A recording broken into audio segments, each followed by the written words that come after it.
Welcome back to the SportsMax Zone. The Commonwealth Games in Birmingham, England is where we begin. After 6 days of competition, Australia continued to remain atop the medal standings. So we have Australia with 46 sparkling gold medals, a total of 123 medals. Then England occupying that second position spot with 103 medals. That comprises of 38 gold, 37 silver and 28 bronze. Canada in the third spot, a total of 57 medals. They've already gotten 16 gold. New Zealand as well in fourth. They have 16 gold, 10 silver and 10 bronze, a total of 36 medals. I'm looking for our Caribbean countries and I spot Jamaica in 17th position. They have already acquired 1 gold medal, 2 silver, a total of 3 medals. And Trinidad and Tobago right below Jamaica in 18th position. They have 1 gold, 1 silver and 1 bronze. And we know who has gotten them that medal, Nicholas Paul in cycling. That's a total of 3 medals. Bermuda in 20th spot with 1 gold medal. They have 1 medal so far. So Leighton, this is where I ask you, the expert, about one, the dominance of Australia at these Commonwealth Games, and of course the Caribbean showing. Well, look, Australia has dominated the Commonwealth Games since its inception. I think there was only 1 year when somebody else actually was atop the table. They come in with a lot of strong swimmers. They dominate in the pool, and hence, the bounty of medals that they've continued to reap over the years. So that's not a surprise. In fact, the top 3 positions are not really a surprise. New Zealand, Australia, England tend to dominate at the Commonwealth Games, which is one of the reasons why the games are so popular in those countries, because they tend to do very well. Jamaica is finally on the board after 6 days. And they're ahead of Trinidad already. Yeah, so a gold medal today, massive gold medal from Elaine Thompson-Herah, and of course a couple of silver medals. One from judo. First medal from judo ever, I think, for Jamaica in terms of their history. And of course a silver medal in the shot put. So that's a good showing. And of course Trinidad with Nicholas Paul, who we'll hear from later on in the show. Really good performance from the Caribbean team so far. And I think going forward, I think we'll see more performances from the Caribbean athletes. So we have a lot more to look forward to. Yeah, because, when I was having discussions with Lance and George, they were sure to tell me that, wait for the track and field segment. That's when the medals will start to come by. So we're in that season now, track and field, and I'm looking forward to see how our Caribbean athletes do. Yeah, I think they'll do well. I mean, Shada Williams from Barbados is looking real good in the 400 meters, and I think she'll definitely be on the podium if she can deliver something anywhere close to what she did at the World Championships. She will definitely be on the podium, and of course, some very encouraging performance from Jonathan Jones from Barbados in the men's 400 meters. Nathan Allen, who is looking probably the best I've seen him since 2019. So I think there are a lot of medal prospects for the Caribbean athletes coming up as well. So, I mean, Navaski Anderson, not quite sure what he will do in the 800 meters, but certainly he didn't look bad this morning in the heat. So, we're looking forward to seeing what they'll deliver come the next few days. I'm going to put you on the spot, as I always do, and ask you which Caribbean country will walk away with the most amount of medals at the end of the Commonwealth Games? Most likely probably be Jamaica, I think. There's still a number of athletes who I think will end up on the podium. But I do think that the Caribbean nations will do well overall. And I think Barbados will be on the podium as well. Hopefully Trinidad in the 4x4 relays and maybe in the sprint relays as well. So we have a lot to look forward to. But I think just by the sheer numbers, Jamaica, I think, will most likely emerge as the winningest Caribbean nation, but that doesn't diminish the accomplishments of the other nations like Trinidad and Tobago.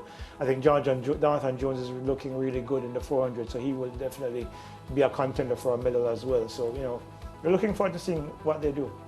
Yeah, of course, and the Caribbean athletes, what's for sure is it doesn't matter whether they're strong or not, they are going to show up and surprise us. Yeah, and look, it's been a good performance set overall. I mean, the Caribbean is not necessarily strong in swimming, but they had some outstanding performances in the pool.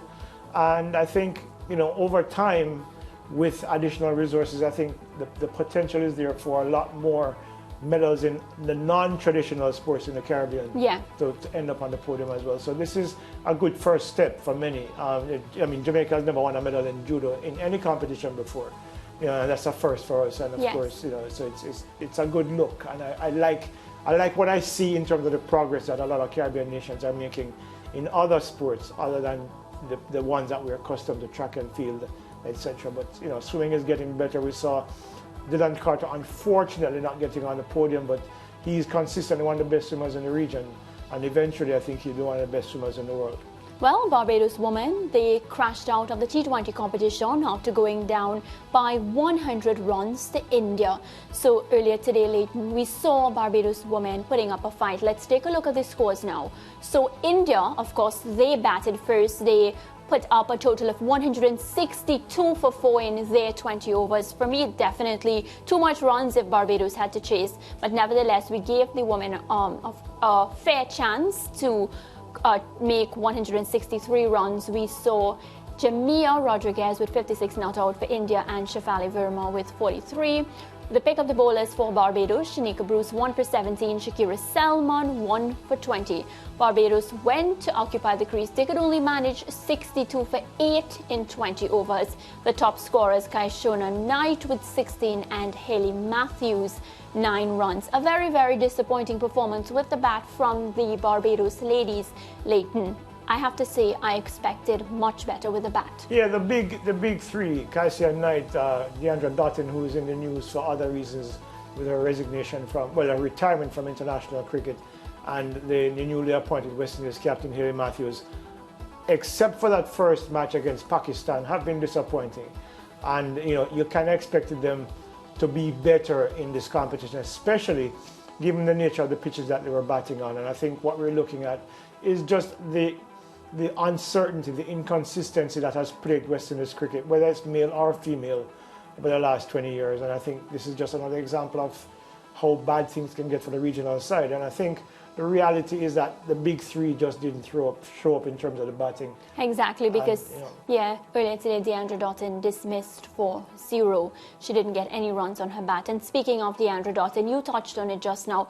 And it's a topic I've been waiting to speak about on this show for some time, because Deandra Dottin is a player I have a lot of respect for. She brings a lot of excitement to the female version of the cricket. She has proven herself with the bat and the ball. Let's take, this is what she's posted on Twitter. She said, "Thanks for the love and support in my past 14 years. Please accept this letter as my formal retirement from the senior women's West Indies team effective 1st July 2022. This announcement has come with much contemplation, as cricket has always been a passion of mine. However, when the fire burns out, one has to take time to reassess their commitment. There have been many obstacles during my cricket career that I've had to overcome. However, the current climate and team environment has been non-conducive to my ability to thrive and reignite my passion. I am appreciative of the opportunities afforded to me, and I have ruminated on my decision over a period of time. Playing for the West Indies and representing the region has been an honor. During my 14 years of playing, I've trained at my best and grown as a player physically, mentally and emotionally.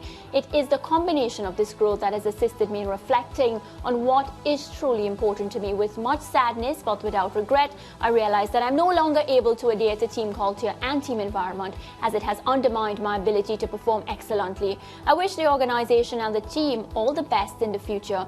Sincerely, Deandra Dottin." So, Leighton, this news, I have to say, came to me as a surprise, because as I said at the beginning of my statement, Deandra Dottin is somebody that has definitely contributed very positively to women's cricket and West Indies cricket. When you think about her performances with the bat, her performances on with the ball, and of course on the field, she has been a threat to other teams when she suited up for the Windies. She will be dearly missed, but what has stood out for me from that announcement is the climate of West Indies cricket. Well, yeah, and the bigger concern here is that, you remember the effective date of the resignation was July 1st, which means that she actually submitted that resignation before. And we haven't heard anything from Cricket West Indies regarding that issue, or whether or not they've tried to convince her otherwise. So I even reached out to her, but no response. And normally Deandra Dottin is somebody. Yeah, you're not going to get a response from her, no, I don't think. The reality is that the Cricket West Indies should be saying something about this, because this is 2 months in the making. Remember, July, we're in August. Chances are she tendered that resignation sometime in June. Why is it that we haven't heard anything from Cricket West Indies about the fact that she has tendered her resignation and decided to retire from international cricket? And just what are the circumstances? She alluded to some of it. And the reality is that there is concern here about some of these things that she's, shed some light on. in her resignation letter, her retirement letter. So it's Cricket West Indies, you need to say something to John Public about what it is, what's going on with Leandra Dottin, and whether or not any efforts have been made to change her mind, and whether she's actually in fact changed her mind, because that letter was the resignation date was July 1st. It's now August the 3rd. It's been a month. I think John Public deserves to know something about what's going on with that. Well, I'll definitely be following that. As soon as I get information, I'll let you know. Jamaican diver Yona Wisdom is in action on Thursday, and our team in Birmingham caught up with him as he continued his preparation. Yona, this is where it all started. The Commonwealth Games 2014 represented Jamaica, first male diver to do so at this level, and now you're competing at your third Commonwealth Games. First of all, how pleased are you with how far you have come in that time, 2014 to now? It's been a crazy journey. Honestly, it's been a crazy journey. When I first started and decided to represent Jamaica in 2012, had this dream and had this goal and this hope to make the Olympic Games and everything that came with it. I wanted as much of it as possible. So now to look back on what I've done in these 10 years, 2 Olympics, 3 Commonwealths now, 2 Pan American Games, it's mind-blowing. It really is. And it just makes me want to keep on going as long as I can. But I'm starting to reflect and appreciate more and more the things I've already done and the successes I've had in the pool, which have been absolutely fantastic. You had that breakthrough at the Pan American Games in 2019 where you got the silver medal. Coming into this, what are the expectations? I think when I get asked about expectations, I always say no expectations, just goals and targets. And I've come into this with a goal of getting 2 medals in both my events, 1 meter and 3 meter. It's going to be tough, no doubt, because there are many, many good divers in these events, but I feel like I'm coming towards the peak of my powers, and I'm starting to feel really comfortable with the dives that I'm doing. And I can do them really well. So, I'm going to have to be on my game and performing well on the day. But if I do that, there's no reason why I can't be, in that top 3, if not higher. So that's the goal. When you just start, and I mean this is probably just for any sportsman or sportswoman, when you don't have the experience of competing at the highest level, there's a lot to learn initially. Do you feel like experience-wise you are in a position now where you can anticipate and just have a greater understanding of what you are capable of doing and what you need to do? Yeah, it's also in the way that I approach something like this as well. I remember my first games going into the dining hall and seeing all these free Lucasades and free food and things like that, and you just run around like crazy and pick up everything and anything, and you just eat everything because it's all free and it's all exciting and it's all fun. Whereas now I come in and I've been doing some more work on nutrition, I've been doing some more work on other things, looking after my body, taking care of my body a little bit more, and I'm doing things a little bit more with much more thought.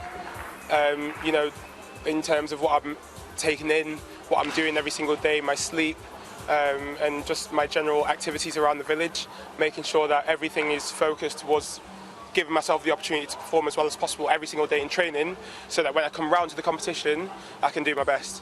Whereas in the past, I didn't quite have that same approach, but it's only through experience that I've been able to figure all that out.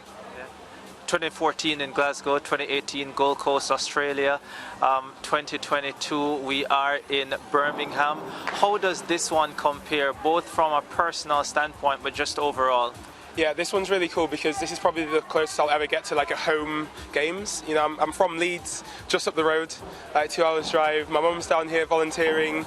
She's got tickets to come watch my event. I got a lot of friends coming to watch my events, and some of them have never seen me even dive in person before, which is really exciting.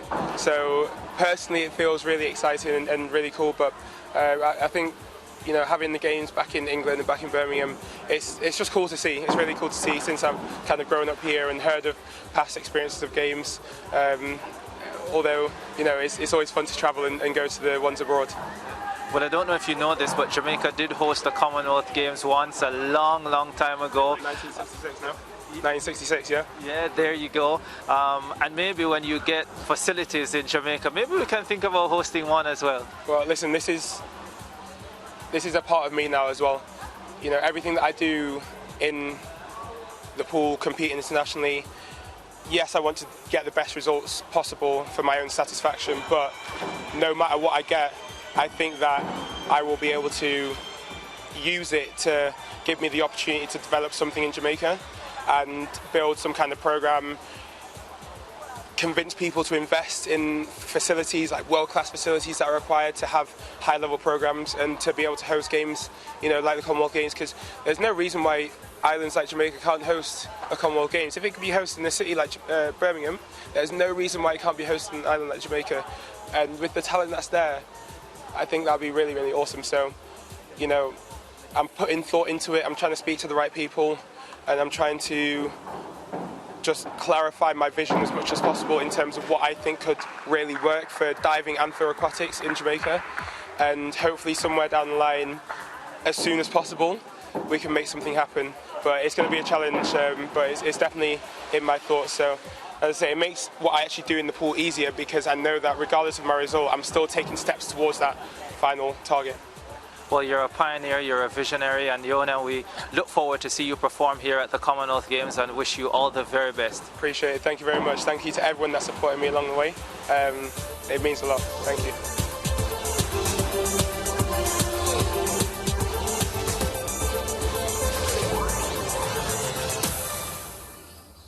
Yona Wisdom-Knight Wisdom will be in action tomorrow, and of course this is a very special year for him. It will be 10 years later that he has been representing Jamaica, and what I think will be even more special is if he medals. Well, that would be nice because he's been working really hard at perfecting his dives. He's added some new elements to his diving, and the 1 meter springboard is really challenging because he's 6'2" or 6'3". The 1 meter board is just above the water, so you know, to get the kind of mechanics in place to have him dive, you know, efficiently and exceptionally is hard. And I know he's been working because I'm in touch with him quite often, and he works really hard. So I'm hoping that that hard work pays off at these games, and I think he's probably could pull something out. Yeah, looking forward to see him tomorrow. Well, on that note, let's take a quick break, and when we come back, we continue talking about the very best from the Commonwealth Games.